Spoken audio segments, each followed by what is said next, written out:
Surely this is going to be a try. It's Michael Jones. Michael Jones. And he loves it. The first try. Scored by Michael Jones. There they are, Michael Jones, the Blues, Auckland, and of course the All Blacks. Absolute pleasure, Ice, to have you in studio with us. That try-scoring technique, of course, is in a statue outside Eden Park, isn't it? Is that right? It's the that's the one. That familiar dive. That familiar dive. Was it always like that, or was it just about I want to get it down as quick as I can? Well, I didn't have to really do much, Goldie. Oh, I mean, don't give us that one. Foxy never scored tries back then, so I knew that if I got on his onside shoulder was a scrum sort of just inside the 22. So I sort of made a beeline knowing that he wasn't going to score it, and if I was on the right place at the right time, I'd get the ball. And thankfully there wasn't too much to go, but I suppose my first natural instinct was the dive. Yeah. So it looked perfect. More spectacular than it actually was. Oh, come on now, don't start with that. Look, first place I want to start though is for you, obviously a role model across our country, for our great nation and for the Pacific Island community. What does Michael Jones do now? I'm keeping myself pretty busy, Goldie. I obviously have a real job, a day job. So I've been working in the shipping industry for the last 10 years, which I really enjoy. It's a lot of fun, challenging, interesting. But I think what I enjoy most there is that it takes me into the region. So our company owns and operates ships into the Pacific, so that keeps me connected. And then in my spare time, obviously I still love and very passionate about working in our communities, and particularly with youth. And so I'm involved in a lot of programs and initiatives that essentially designed to ensure that our young people, particularly those who might not have had the best start in life, or are sort of on the periphery or a bit marginalised, can fulfil their full potential in life. And so I really love that. It's a wonderful privilege, and rugby has given me a wonderful platform to move into that space too. Well, perfect role model when you think the fact your career, it spanned over 15 years. And I want to talk about that because rugby turned professional in 1995, and 96 was the start of Super Rugby. You were part of those first couple of championships with the Blues. But when you look back and you look at rugby back then, what is it you see when you think about that and go, and how does it compare to now? Well, I was privileged, Goldie, to have that sort of, I don't know, it was probably nearly 10 years of amateur rugby. And if you talk to any of the guys who played amateur rugby, they wouldn't, substitute that for anything. It was fantastic. It was a great lifestyle.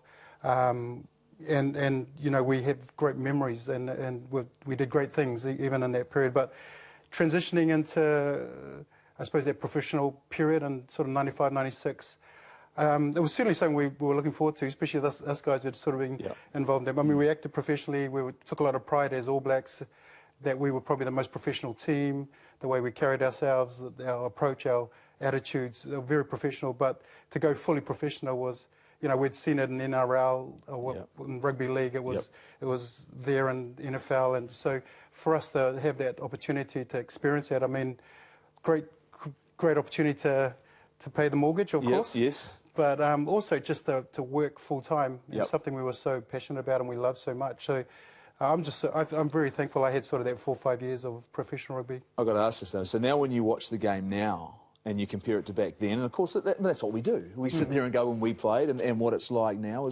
What is it you see? And I've got to ask you, would you like to play now? When you see footage of that and the hits just keep on coming, I think that's right up your alley. But would you like to play now? And what do you think of the game? I think for me personally, back in the 80s, late 80s, it was a game designed for, fitted me who I was, my attributes, my gifts. It was fast flowing. It was, a real continuity game. The way the All Black rugby frame of mind and attitude was a 15-man game. And I think it sort of has gone to full circle when I look at where we're at now. I think there's been a real commitment from the powers that be to develop a game that's free-flowing, open. You look at some of the tries last year at the World Cup and how some of those amazing games.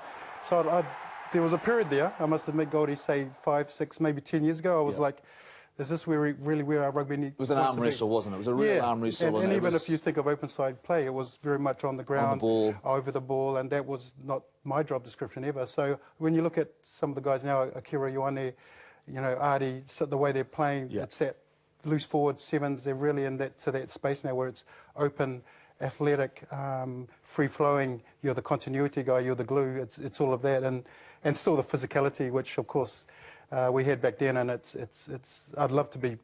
Yeah. Out there now, with you think would suit your game? With this game, yeah. Well, I tell you what I do want to do, and I've heard so many versions of where you got your nickname from, and we're going to go back to our panel. We're actually going to go and catch up with Camo now, because he can give us the full story. He knows exactly where this came from. Thank you very much, Goldie. He's too humble to say this, of course, Michael Jones. But back in 1989, so some time ago, Iceman, there was two Joneses in the All Blacks, Ian Jones and Michael Jones, both answering to the nickname of Jonesy, and of course that was getting very confusing in the training paddock and out on the field. And I got the nickname back then, the Camo Kid. It was written in a newspaper column, and that stuck, of course. And about the same time, Michael Jones started using a heap of ice on every joint of his body, ankle, knee, shoulders, and he's a cool customer. Look at the guy. So he got called the Iceman, and of course that stuck as well, the Iceman. I also have to say quickly, Goldie, the Iceman 1987 model would rock today. You would kill it out there, Michael. It's a pleasure playing alongside you. A pleasure to see you now.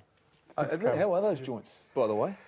I can't complain, Goldie. I mean, complain? I can still, kick a rugby ball around the backyard with my three kids, and whilst there's some talk that I might need a knee replacement pretty soon, I'm trying to push that off. And a few of my mates have gone there and done that, and different versions of why you should do it. But I'm hanging out to keep my knees the way they are. But I'm okay. We're going to get to your knees a little bit later on, because there's some trouble you've had with those in the past. And one of the things I want to talk to you about is and it's been over the last, it'll be 13 years now, that Richie McCaw's been the 7 for the All Blacks. And so many comparisons, of course, everyone talks about the two of you, the cabin hand, about who is the greatest 7. But what were your thoughts on Richie McCaw's career as an All Black and the way you saw him develop as a player? Like every Kiwi, I've just been in awe of what he's achieved in his career. His contribution to All Black rugby, his leadership, his resiliency, where he's taken the number 7 to new heights. And I think we've always taken a lot of pride in creating great open side flankers. But even more so his mana, his influence and his legacy. We used to talk about Pine Tree as the benchmark in our eras. And then Brian Lahore was involved as well at the same time. Yeah, so I think as a nation we've been blessed to create world-class players every year, and they're still coming out of the nursery, so to speak. But I'll always see Richie as the I suppose the jewel in the crown. Yep. I mean, he does epitomise everything that's great about the All Black tradition, the jersey, the values, and everything that it embodies, and he lives it out on and off the field. So I don't think we'll ever get anything like Richie. And I just feel privileged to I would have loved to play with him. I don't think we've ever had anything like I'm glad you. I didn't have to play against him. Yeah, you're happy about that? Yes. I'm sure you are. But what about then, if you think about his influence, and you played in a fantastic era of All Black rugby and, of course, World Cup champions in 1987, what about this All Black team now and what they've managed to do in terms of going back-to-back and what it takes to win 2 World Cups?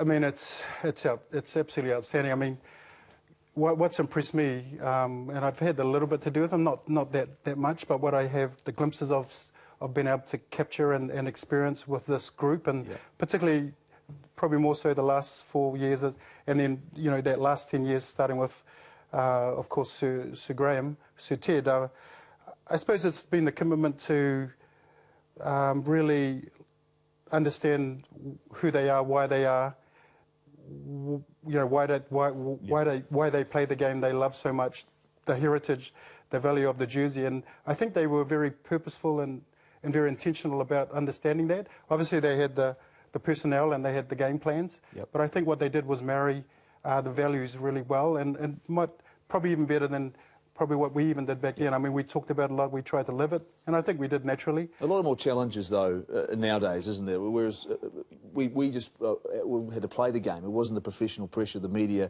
There's a whole lot of things the All Blacks have to deal with outside of just playing the game.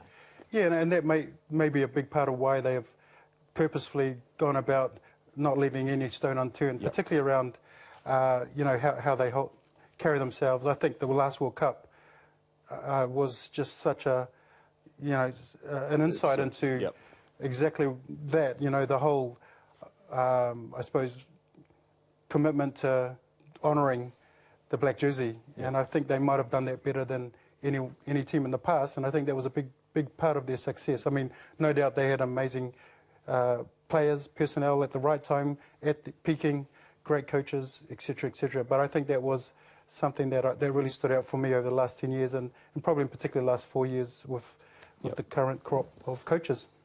Yeah, they've had their challenges, though. It hasn't been easy, and they learnt a lot from some defeats. I want to talk now, change tact a little bit, and talk about some of the challenges you face as a player, because it's not easy, and the pressures that are involved with it, but also recovering from injury. Now, I want to make it perfectly clear that I have asked him to play this. It was all right to play this footage, just to have a look at it, because this is 1989. I might just turn on that. You can turn. You don't have a look. We'll just run this footage because players have to go through this, and we've seen people recover. This is against Argentina, and you're talking about what effect this had on you. You see this playing. This is in Wellington, the second test, and bang.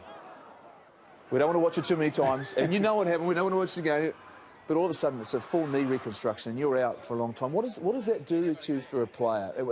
And we've got a number of guys who have been through this. It seems to be they seem to recover a little bit quicker. But for you, the challenge of coming back, and did you have to reinvent yourself a little bit? Yeah, you know, for me, Goldie, and it would have been the same for you and all the boys. Is, you know, you dream to be an All Black, obviously, and then to have that taken away in a split second. I mean, it was a freak accident, and I knew straight away it was bad. Potentially my career gone, and it potentially was. I think for me, I'm looking back, I'm very thankful that I had great support mechanisms. I had great people around me. I had a great family. Had a great medical team and a really good surgeon. Even though things have moved on a lot, I think back then it was cutting edge stuff, and I think he used a bit of hamstring and did it, you know. But some outcome of that was that I had a knee that, if I did the right thing and journeyed properly and was determined enough and had the mindset and attitude to come back, I could. Did it make you stronger? So that journey, absolutely, Goldie. I mean, through that sort of 15-month journey from that moment to actually getting back on the field, and I think it was against Southland for Auckland in 1990 at Eden Park, and it really built, more than anything, my character. It made me a better person. I learned a lot about myself, and injuries and setbacks have a way of doing that. And I think, looking back, though you hate to say it, admit it might have been the best thing that could have happened to me in terms of maybe even giving me longevity, because it really, I was a pretty young, easygoing, happy-go-lucky kid back then. I was, you know, just 2 years into my career, but I really learnt a lot, and a lot about myself. It built my faith, which was important to me, and has always been, and it really did grow me as an individual, and as not just a rugby player, but I think as a man, a young man. Yeah. I could talk for hours with you on everything, and it's great to have had you in the studio. I always remember the quote you talked about when you talked about how hard you hit, and you said it was better to give than receive. That stuck with me, not that ever I did that myself. Michael Jones, thank you so much for coming in the studio and having a chat. I look forward to doing it again.